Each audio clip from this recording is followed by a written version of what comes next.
Support comes from Hampton Roads Community Foundation, carrying out your charitable wishes forever. Whether it's helping shelter animals, feeding the homeless, enhancing the arts, or supporting students. Learn more at leaveabequest.org. Support comes from Thomas Nelson Community College, now becoming Virginia Peninsula Community College, the first choice to start a bachelor's degree since tuition is 1/3 the cost of four-year schools. More at tncc.edu.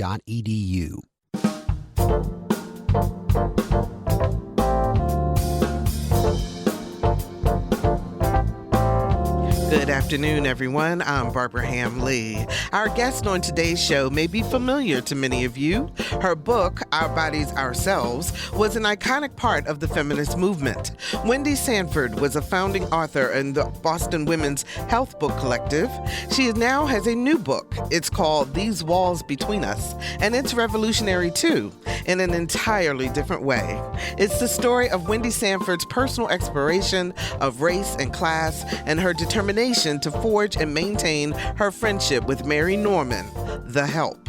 Stay tuned. Another View will be right back after this news from NPR and WHRV News.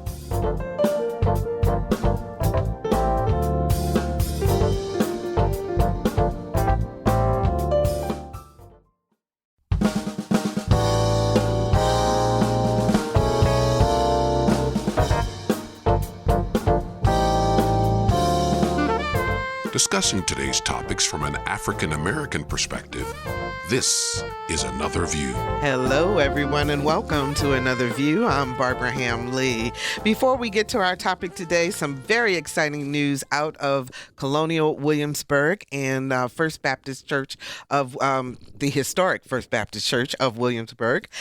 You know that we've covered the fact that they've been doing an archaeological dig at the site of the original church, and they believe that they have discovered the actual foundation of the original church that was built back in 1818, in the 1800s. And so that's very, very exciting. They've also found some more remains, human remains.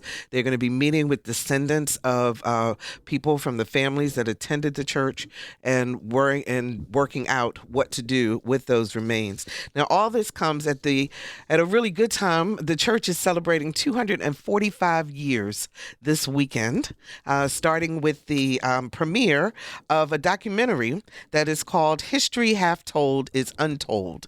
And that is premiering on Saturday, October the 9th at 2 p.m. and 6 p.m. It's at the Hennage Auditorium in Williamsburg. And it is one part of the anniversary celebration. Tickets are free, but you do have to register. So you can go to firstbaptistchurch.org in order to register there. And also on Sunday, there is a church service that is going to be right outside the Williamsburg Museums. So it will be outside, and it is going to feature the symphony, the Williamsburg Symphony. And I'm looking for all of the other details that are going to be there. There it is. Featuring Dr. Gwendolyn Boyd, the Williamsburg Symphony Orchestra String Ensemble, and First Baptist Church Chamber Choir.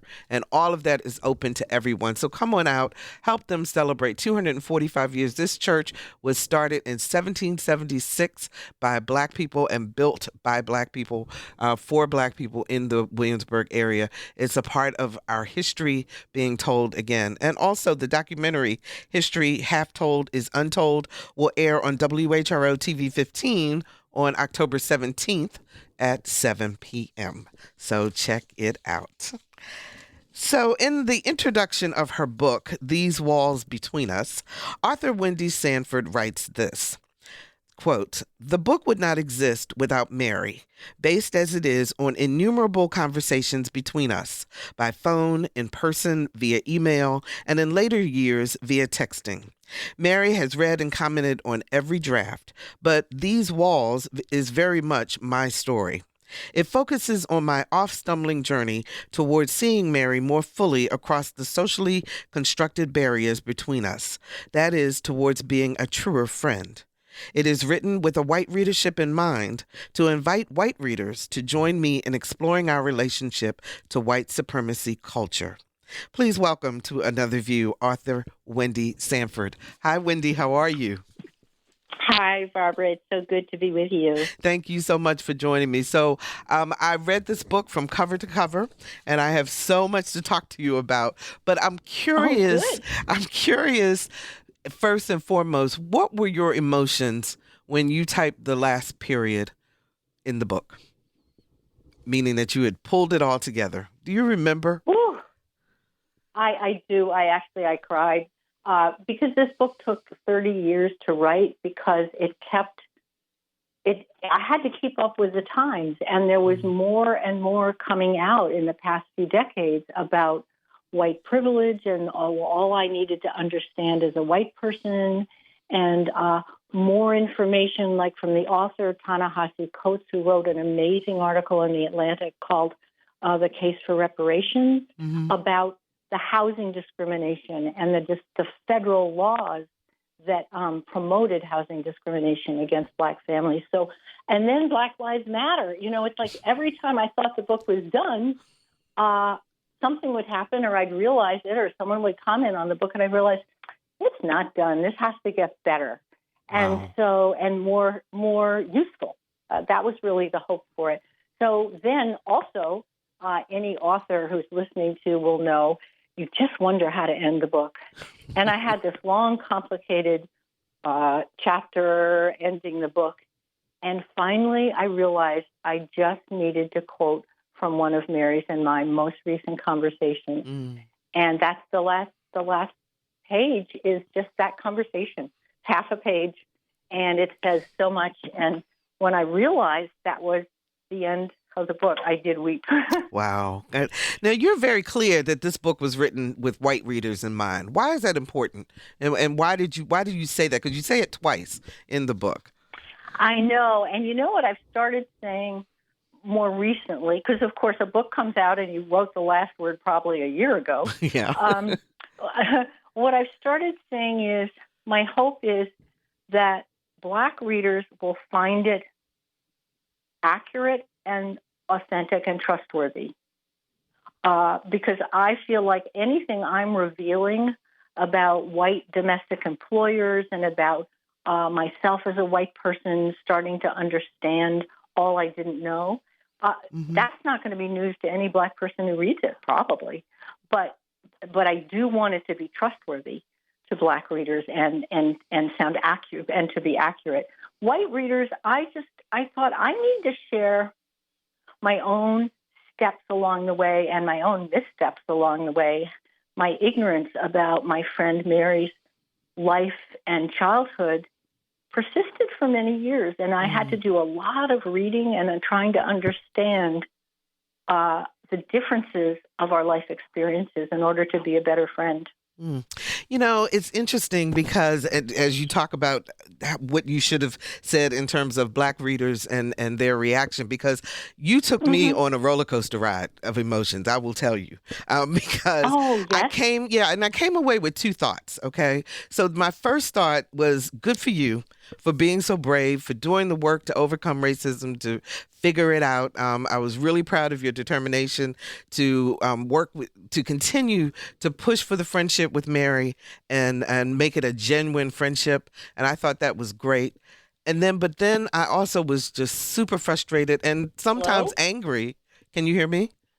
I'm so sorry. I got cut off. Can you hear? We can hear you. Can you hear me? Hello? Hello? I'm so sorry I got cut off. Okay, we can hear you. We can hear you, Wendy. Can you hear us?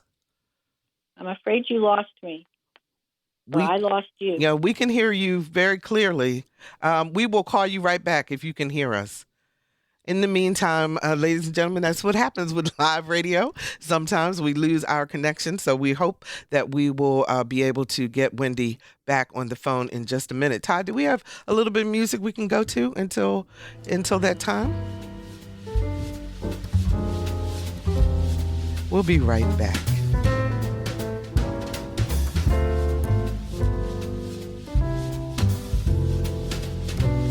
All right. I think we have Wendy back, actually. So let's see if we can reconnect. Wendy? Yes. Hi. You you were just saying something. You're giving the first of your Yeah. two kinds of reaction to the book. And I'm fascinated. it's interesting because we could hear you the entire time. Saying, So, where are you? I'd love to. okay, so back to what I was talking about.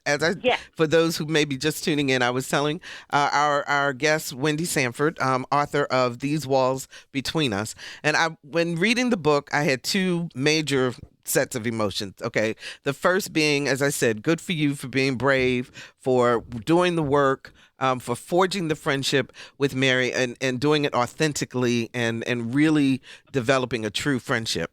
And then I was also frustrated and I was also mad sometimes, quite honestly, about the fact that your privilege shielded you so much from things that were happening that as an African American, I had to learn from the time I was a child.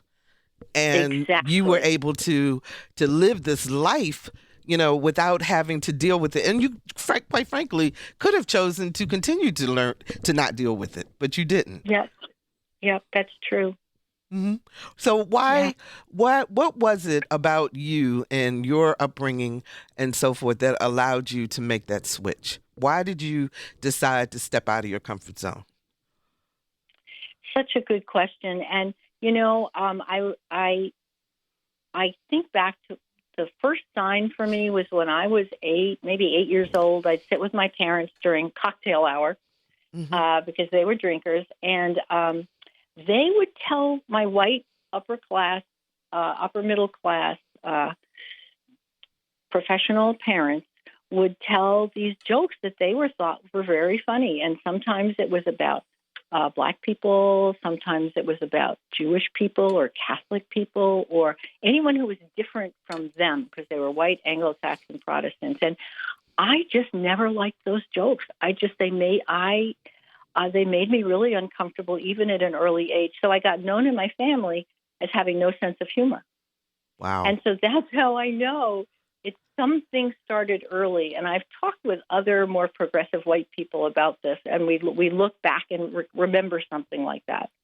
I think that, but then in the 70s, as I was really coming of age into my adulthood and young adulthood, it was such a turbulent time. The civil rights movement had been going on for a long time and was coming more and more in the news. Mm-hmm. Feminism really just grabbed me and spoke to my condition. Though I started to wake up and then relook at this friendship that Mary and I had for a long time because she worked as a domestic in the summertime for my mother for a month each summer. And we grew to looking forward to seeing each other of all. Mm-hmm. It was a terribly difficult job for her, both because domestic work is just really backbreaking and also because this was on an exclusive white beach in New England, and it was brutally lonely for Mary. I once asked her, I said, Mary, why do you really think we became such good friends? And she said, Wendy, there was no one else to talk to.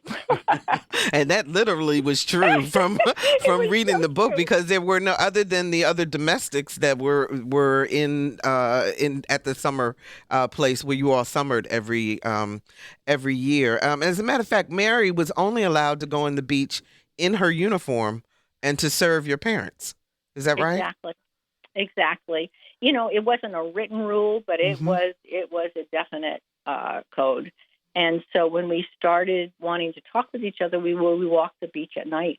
And in fact, the title of the book for a long time was Walking the Beach at Nightfall, because Mary and I both knew what it meant. But then it sounded too much like a light summer novel read. So we had to change the title to reflect the kind of the seriousness of the book, actually. And actually, there's a story behind The Walls Between Us. Can you share that so we can give our audience a sense of some of the things that were happening that ultimately helped you to become woke, as they say? Yes. It comes from a time when I was so not woken up. So I was getting married to a prosperous white man, At the wedding, I mean, not at the wedding, but before the wedding, my mother had said, Mary, please come. I can't do this without you. Please come work that summer. So Mary was up for a couple of weeks to help with my wedding, which, by the way, my mother and I did not invite her to. And for years, I thought she had come to the wedding. That's the kind of not seeing that you say that keeps you in your comfort zone as a white person. There's things you just don't notice that you've done that were very disrespectful. But yet your mother called her friend. Exactly. And then didn't invite her to my wedding. Wow. It's like that's a good example of so many things. But anyway, I came home from town. I walked by this. It's a fairly small cottage. And the windows were all open, and I could hear through the dining room window, little dining alcove, my mother talking, and then I could hear through the kitchen window Mary talking, and it was a more friendly talk than I usually heard. Usually, my mother, she was kind, but she would just be giving Mary instructions about what needed to be done that day. But this was a more conversational tone, and so I stopped and I listened to it. Then I realized that they were having lunch together, but my mother was in the dining room area with a wall behind her that backed up against the kitchen. Mary was in the kitchen having her lunch, and the door was open, which my mother usually wanted the door to the kitchen closed, and they were talking. But the wall between them was so massive and so fixed. I mean, and now that I go back to that scene with more understanding, I've read a lot about the kind of the rules of domestic service back then, in which a white employer, the black domestic worker, was not allowed to sit down in the presence of the white. I'm sure I'm not telling you anything, but it's like that was stuff I didn't know. So I didn't know how to read that scene at the time. Then after everything I tried to learn, I understood from a wonderful book by a woman named Judith Rollins called Between Women. She's a sociologist. She did really important research into that very relationship. And she's an African-American woman who actually posed as a domestic worker for a period of time to write this research. And so I understood that they weren't, like, even though my mother called Mary a friend, she was never, ever invited to eat at the same table. So, Wendy, tell us about when you met Mary. I mean, because there's only a couple of years difference in your ages, right? Right, that's true. So when I was 12, my parents felt that my father was doing well enough in his job, his profession as a lawyer, to take a whole month or 3 weeks away at a summer resort island for a vacation. And my mother really wanted to have help, which she called help. And so she asked around among her friends, and one of her friends, a person who did domestic work for my godmother, said, well, I have a niece who's just graduated high school in Southern Virginia. She would be, why don't you hire her? So Mary traveled at the age of 15, going on 16, by herself north to help my mother in this very secluded beach area. And so when I walked into the kitchen, here I'm 12 years old, Mary's 15 and three quarters, and it's like I'm a girl still. She's chronologically a girl, and she's already doing woman's work, and it's really proud. She's nervous, but she's also proud to be helping to support her family back home. So we were coming from such different realities. And in fact, part of Mary's job was to learn everything she could about me so she could do her job well in service to the family. Part of my training was, to be honest, that white people are more value I had nothing in my childhood that told me to see Black people or other people of color as God's children, just like I'm God's child, and as with stories and histories. And it's like I just, for many, many years, Mary knew about me and I didn't know much about her. And that changed when we were in our late 30s. And I'm so grateful for that, because that's when we turned a corner. So do you think that you would have done this work and made these changes if you had not met Mary? Say your family decided, in their affluence, but they decided they didn't need help. And so if you didn't have her there, do you think you still would have gone along this path?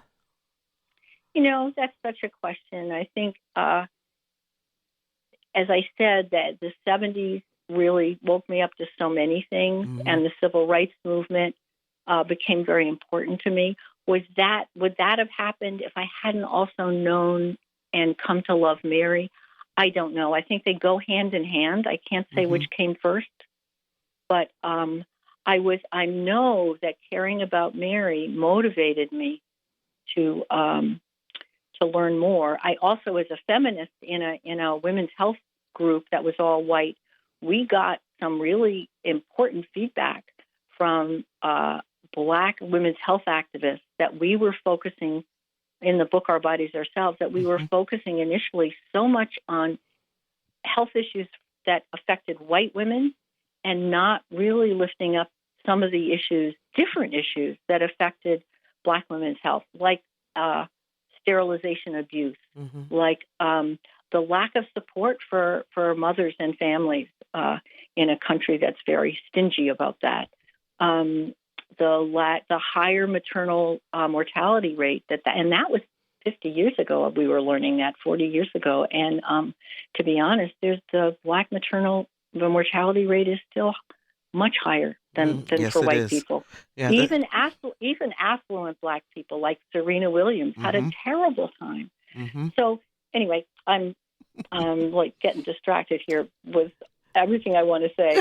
No, but not at all. It's because an important question. It's a really important question, and I think that I would have become more aware in the 70s, even if I didn't know Mary. And I was in seminary, and I chose to read. That's when I started reading mostly books by African American people. It was there was a certain branch of multicultural feminism that really focused on that, and so.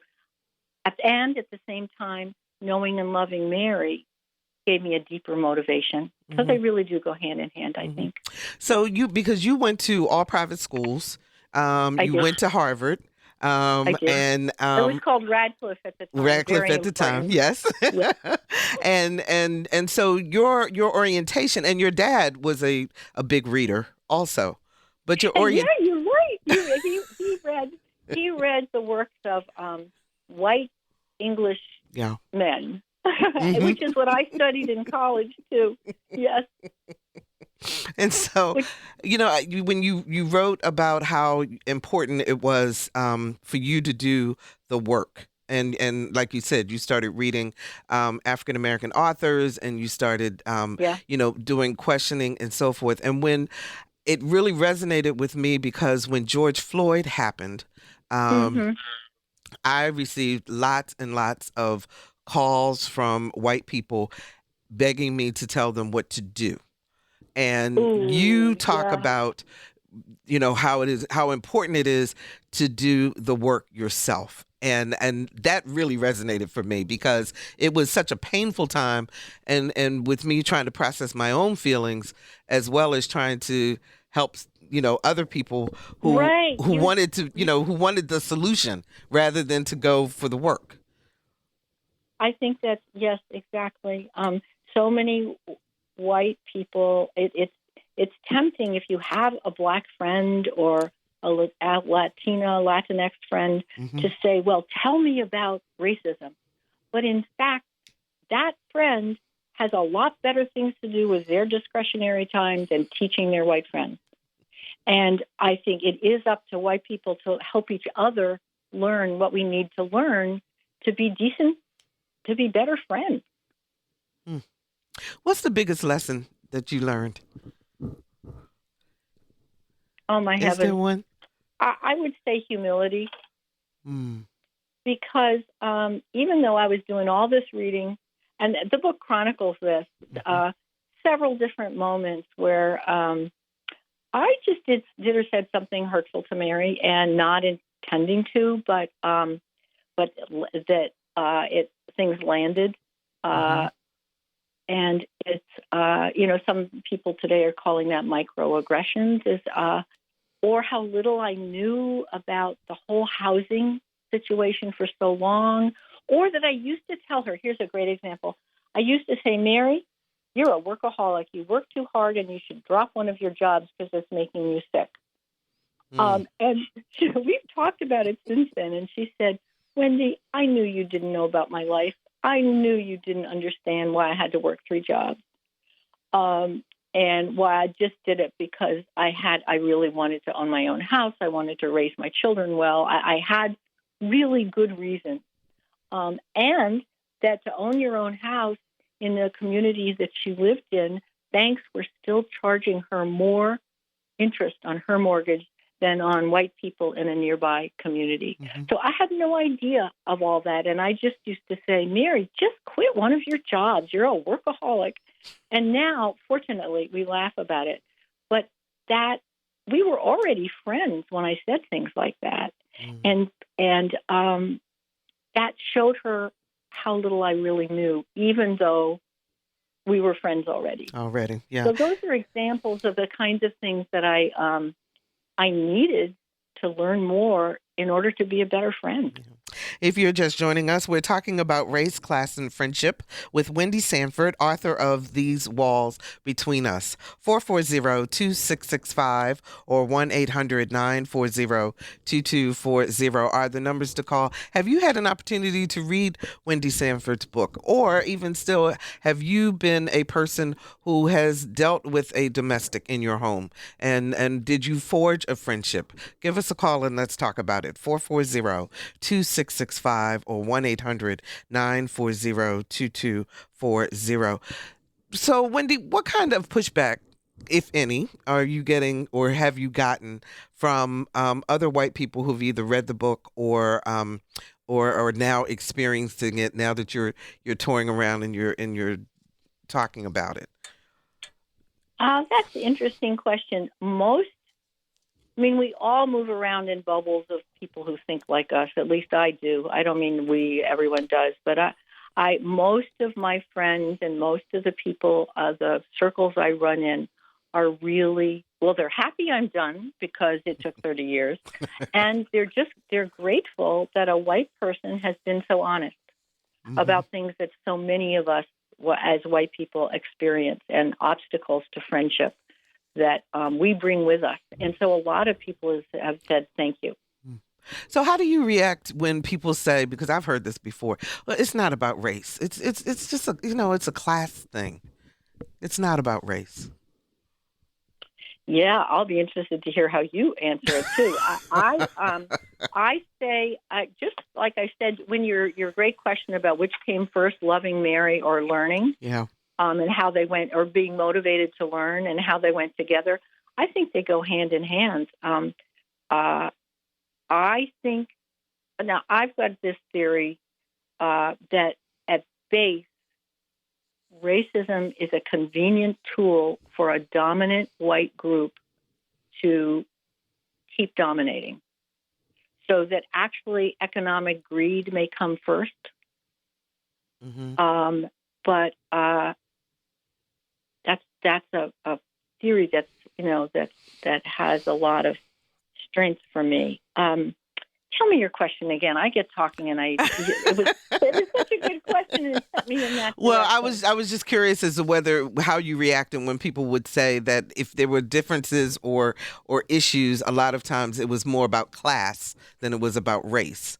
Yes, and I don't think we should have to choose between which oppression is more serious, because they go together.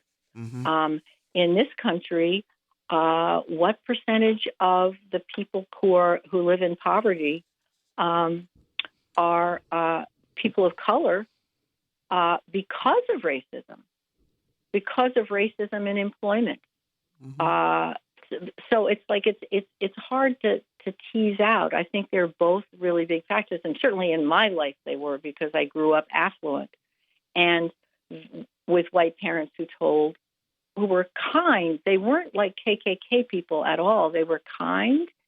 They were, but they just had learned such racist attitudes and were teaching them to me. And that's my father used to say things like, because Mary is incredibly intelligent and smart, and he'd say, "I don't see why more Negroes can't be like that." That was the word that they used back then. Or he tried to convince me once that the problem with American education was that we were trying to educate Black people. So I grew up with all those attitudes and with the affluence. So the differences between me and Mary were really both. Yeah. And it's a huge divide. So it's more than one wall between us, really, is I guess what we're saying. So did your parents, if I'm not mistaken, I don't think your parents ever changed their perspective, or did they? My father, after my mother died, they loved Mary and depended on her hugely. And as they were each dying, my mother first and then my father, Mary sacrificed a lot of her own health and well-being to care for them. And they paid her for her time, but not nearly enough. And it was just a sacrifice anyway. And she did it out of a deep ethic, out of love and out of a deep ethic of caring for dying people at home that she learned in her church back home and in her family. So she was incredibly good to them towards the end of their lives. Okay, remind me of the question again. You're so good that you keep track of these questions. That was a part of an answer, but I have more of the answer, but I have to remember the question. I'm so sorry. No, that's okay. I was just asking if your parents ever changed their perspective. Okay, so I think their love grew, but their perspective is what you're asking about. And so I have a letter from my father. He wrote after my mother died, and he and I had a little more peaceful time in our relationship. And back when he said that the problem with American education is the Negro problem, I had really argued with him. And I had said, Dad, for several centuries, it was illegal to teach a Black person how to read. It's like we've gone back and forth a bit, but he just, not listen. So later in his life, in his 70s, he writes me a letter, and he said, well, I just read this article, and I realized you were really right about that. So this is decades later. He acknowledges that he had been wrong. So that's tiny. That's a tiny shift in attitude. But for someone who was as fixed as he was in his attitudes, it was really nice for me that he finally saw that it was a very significant factor that Black people were not allowed to read and white people weren't allowed to teach them to read. And it was a tool of economic domination as much as anything else. So you and Mary had talked a while about doing a book together and going on Oprah and so forth. That shows how long ago. That was so long ago. Exactly. I wonder how she reacted when your book was finished, because it changed. I mean, the focus changed, I would assume, from what you originally talked about. It totally changed. And that's a long, really, so it's a long story, and I'll try to be a little briefer than I've been being. But, she suggested the book, and we talked about writing it together. And because I had more discretionary time and I'd majored in English, and she was working 3 jobs and was raising a family. I kind of assumed that I'd do the writing part. And I started writing down everything she ever said to me, and taking notes, and we'd have phone calls, and we'd get together across our kitchen tables, and we'd talk, and we'd walk and talk. And I took a lot of notes. And what I didn't understand until Toni Morrison's work on the white gaze and other things in this century was that I couldn't, as a white person, tell our story. And that even though I interviewed Mary and listened to everything she said, it all came through my ears. And even the great thing in the last few years has been texting, because Mary she says, ask me whatever you want. And I ask her, and she just texts. And so there's a lot more of Mary's life and wisdom in the book now.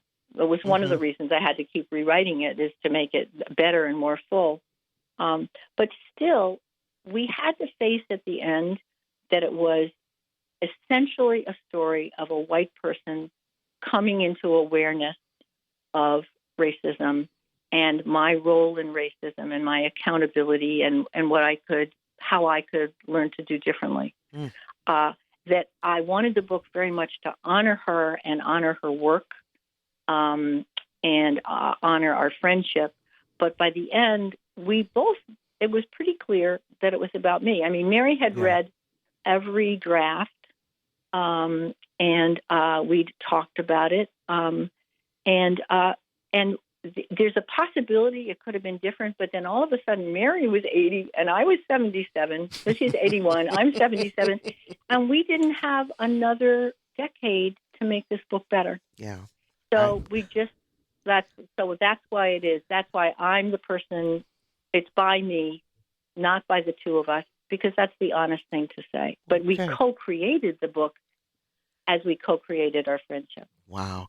Beth joins us from Suffolk. Hi, Beth. You're on the line. Last night I was watching Finding Your Roots, and both Glenn Close and John Walters had history of slavery in their family that they did not know about. And when they found out, they were both, very, sad about it. But they also said, I was never taught history that way. I never thought about it that way. I never got engaged that way.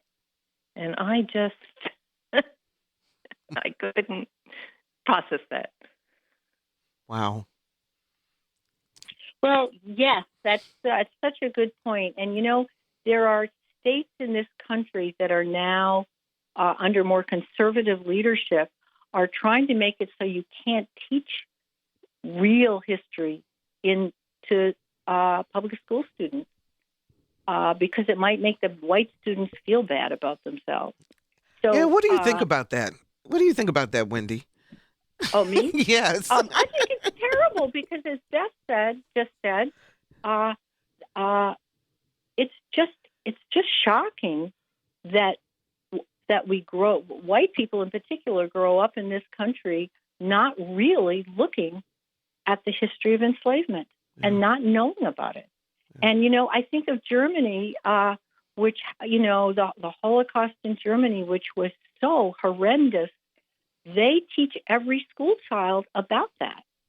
Because that is the history. That is the history. And we don't look realistically and honestly at our own history. And that's why things don't get better.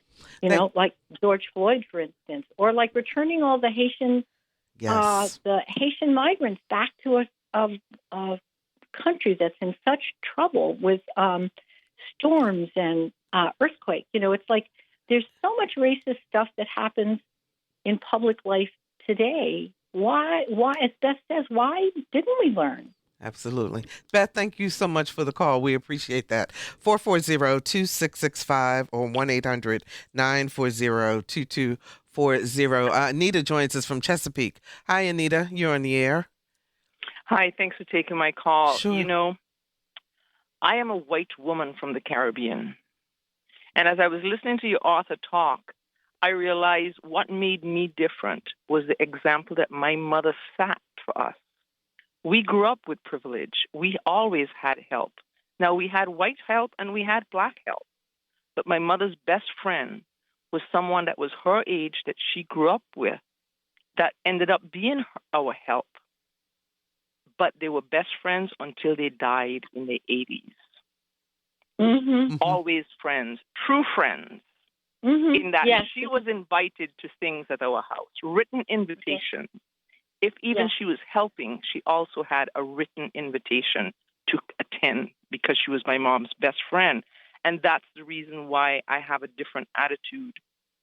I grew up with it. Now, my aunt would put her to sit outside on the steps to eat. My mother sat with her at our dining table, always. Mm-hmm. She was Mhm. never outside. If she came to do laundry, she came inside and sat at the table with us for our meals. Yeah. She was my mom's best friend. Thank you for sharing your story, Thank Anita. We you. appreciate that. Thank you. Yeah. You know, I think in this country, we live very segregated lives in many parts of the country. Mhm. And there are white families who go through decades without really, having their children go to school with a wider diversity of people. We're in such segregated bubbles. And it sounds like where you grew up, that wasn't so That much wasn't the the case. But let me ask you, Wendy, because this is a question that I always ponder from coming from an African American perspective, and that is, what are white people so afraid of? What is it particularly about blacks and whites? I know that there's discrimination across all different races and ethnicities and so forth, but there's a thing between black is. people and white people. Yep. And what do you think it is? Well, I told you my theory is that it originates with greed. Of that, it's a systemic thing. It's not just one person's opinion or behavior. It's really a systemic thing, and I think it's natural to fear. I wish it weren't, but I think it's natural to fear people who are different from you, and I think that difference is so constructed by society that it's. And then we recently had a president who really encouraged that fear and that hatred, Yeah. and that distrust. And but it was lurking there. Mary has told me about being in Southern Virginia, and yes, there are now more Confederate flags that are up after that our previous president. But even before that, there were people who flew Confederate flags of the Confederacy.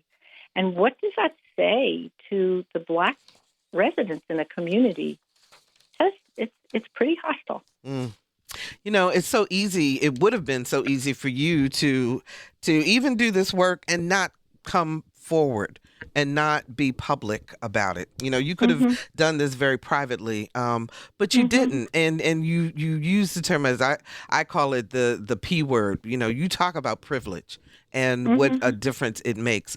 There's so much pushback, particularly from white people, about privilege. Again, why is that? Is it an embarrassment? Is it a fear? Is it guilt? What is it that prevents someone from saying, look, this is how I grew up, this is what it is, and this is how I've changed? Because the change is the important part. Yeah. I think that also I'm going back to my systemic ideas, which is that there are a lot of white people in this country who are just as the system is just as much arrayed against their financial success and their success in life because of prejudice, because of what kinds of jobs are available. And so I think that racism is a convenient tool to keep two groups who have a lot in common from seeing what they have in common. So, and for a person who is working class, white, and feels like I have no privilege at all. And Right. so it's much it's easier for me who grew up affluent to say, yes, I have privilege and here's how it is. But if you are struggling to make ends meet as a white person, and you get, you can it's really hard to see that over a black person in your situation, you might have one leg up, one tiny toe up over that black person because of the hatred and mistrust, as you say, of black people in particular in this country, among white people. So I can understand that there's resentment about people talking about privilege when you feel like you don't have much privilege at all. So I understand that, but for me it was easier. But trying to get to the whole idea too of the systems that cause that privilege, as opposed to the individual situation. But you're right; it is still easier for someone who already has means to do that, as opposed to someone who may not. We've got our phone. Yeah, our phones are lit up. So I want to take one more call. Let's see. Sherry joins us from Yorktown. Hi, Sherry. You're on the air. Hi there. Hi. Both of you lovely ladies. Listen, my question is after a comment, and that is, having heard the show last week where you had Cyrus Cormier on, I decided to definitely go and hear him speak at the Williamsburg Baptist Church. And my gosh, one of the things he addressed was something that just came up between the two of you. And that is, what is the fear? What are the fears out there? And he said the number one fear is the fear of fear. And he explained that in his dissertation, if you will. And it was absolutely terrific. It was just a lovely follow-up. Just as of last evening, I finished his book, Wandering Through the Fire, that I picked up after the talk last week. And it's a nice short book, but right to the point of everything he was talking about during that church meeting. But the other thing I wanted to comment on is how I've come to in my journey in life to the realization that I've been privileged to have been raised in the North, where this was not a factor at all. And Sherry, you know what? I don't mean to cut you off, but we're almost out of time, and I really want Wendy to have a chance to address that because she grew up in the North. So, Wendy?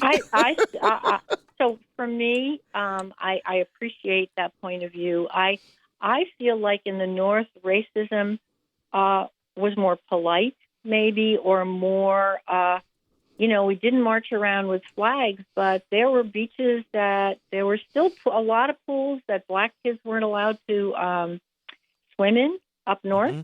The school systems were very segregated. So I think to say that Northerners aren't as racist, I think it looks a little different. Hopefully some of us aren't, but I don't. It's too easy to pin it on the South. That's one thought. And I wanted to talk about fear a little bit because one of the things that drums up fear is myths and stereotypes that get thrown around and circulated. And I'm thinking about one of the myths. During enslavement, there was a practice of white enslavers raping or forcing sex on black slave women, partly out of lust and partly to create more enslaved people, because the law had it that their babies would be enslaved. Yeah. So, and the second you get the Emancipation Proclamation and the enslaved people are free, suddenly there's this really strong myth out there that black men are really dangerous to white women, and black men threaten sexual violence to white women, and so many black men were lynched out of an accusation of raping white women. But it's such a good example of the way a myth gets formed that's really the opposite of what really happened. Yeah. So, and I think those myths are out there, and they're used to foment fear. And then we do feel fear. And also, I'm just going to say one more thing. Mm-hmm. The whole question of mass incarceration, we don't have time to talk about now, but so many Black men have been put in jail for things that white men did the same thing, like around drugs, and the police were looking for Black people, and they got much longer sentences. And so that builds a stereotype that Black men are criminals. And so if you see a Black man, if you're white and you see a Black man walking down the street towards you, there are things that are bells that go off that are based on lies. Yeah. And they're ingrained. They're ingrained in your so that fear, psyche. Yeah. So how can we put that fear behind us and learn more about where those stereotypes come from that foment the fear? And part of that is the education. We've got about 2 minutes left in this hour. So I do want to ask you, how is Mary? And how are you guys, and how's your friendship today? Thank you for asking. We're good. She's listening. Oh, great. Hi, Mary. She's 81 years old, as I said, and I'm 77, and we talk a lot. In fact, when the pandemic first started, we actually decided we'd talk every day to just give each other support, because she's in Virginia, I'm in New England, and we just talked every day. And it turns out we're both very progressive politically, so we talk a lot about MSNBC and the newscasters there, and we vent a lot about what's going on in Washington. And we were so happy when the Obamas entered the White House. We both cried. So we have, it turns out we just have a lot in common that's just about our politics and what we believe is important in this world. Oh, that is fantastic. And we're just really, as we get older, we just are support to each other. That is great. The book is called These Walls Between Us, a memoir of friendship across race and class. Wendy Sanford, it has been a pleasure to talk with you today. Thank you so very much for joining us on the show. Thank you. And thank you for reading the book so carefully. It just means a great deal to me. Thank you. Not a problem. Thank you so much. And take care. Bye-bye now. Bye-bye. And audience, we were supposed to bring you a story today about bullying and ways that you can help your children. We will bring you that story next week, I promise you. So we unpacked a lot about race and class in this country today, and it's my hope that Wendy's journey has inspired all of us to look deeper inside ourselves as we grapple with how we relate to one another across race and class lines. Share this show with a friend. That's a good place to start. You can go to anotherviewradio.org and download the podcast. And while you're there, do me a favor and please sign up for our eView newsletter. It's a once-a-week reminder of upcoming shows, and we are still trying to rebuild our database. So we would love to be able to send you some information once a week. That's at anotherviewradio.org. Next week on Another View, you know what? They lump us together in studies all the time. Black and brown folks. They always talk about Hispanics and blacks. But how much do African Americans and Latinx and Hispanic people truly know about each other? We're going to talk about it on next week's program. We are reminding you also to come on out to Colonial Williamsburg this weekend. There's a lot going on around the historic First Baptist Church and their 245th anniversary. You can go to firstbaptistchurch.org to find out all the information. Please come and join us. Our theme music is an original composition created especially for Another View by Jay Sennett. Lisa Godley is our show producer. Todd Washburn is our audio engineer, and Dr. Barry Graham answered our phones. I'm Barbara Ham Lee. I'll keep reminding you until everyone is vaccinated. Please, if you have not been vaccinated yet, get your shot. And then call me and let's talk about it when we get together again next Thursday at noon for Another View.